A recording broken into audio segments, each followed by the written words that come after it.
coup la famille, on dit quoi au pays? Nouveau dossier pour vous. Le président Laurent Gbagbo a procédé au licenciement de certains cadres du PPACI, candidats aux législatives, dans un communiqué, dont 22 membres pour avoir enfreint aux règles du PPACI. Blaise Lasme, Kipré Stéphane, Cyril Ouma, Prince Dali, Wénien Georges Armand et 17 autres cadres du parti sont révoqués de leurs fonctions par le président Laurent Gbagbo.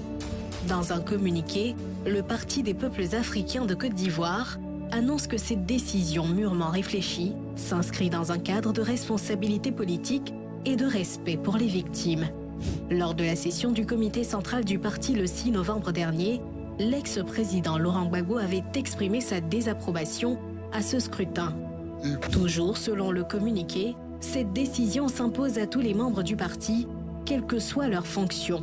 Il est de la responsabilité de chacun, et davantage encore celles et ceux nommés par le président, de respecter les décisions collectives, surtout lorsque ces décisions incarnent la mémoire des morts, la dignité des blessés et la détresse des prisonniers politiques. La discipline ne peut être sélective. Elle est l'épine dorsale de toute organisation politique sérieuse. On ne peut se revendiquer du PPACI dans les honneurs et s'en affranchir dans l'adversité. Servir un parti, c'est accepter de le respecter dans les moments faciles comme dans les épreuves. Ces cadres, pour la plupart, ont fait office de candidature à ces législatives boycottées par le parti. Auront-ils l'assentiment des militants dans cette quête de siège à l'hémicycle? Quelles sont leurs chances d'y parvenir sans l'accord du parti? Quel sera l'avenir de ce parti de gauche avec cette énième fracture interne?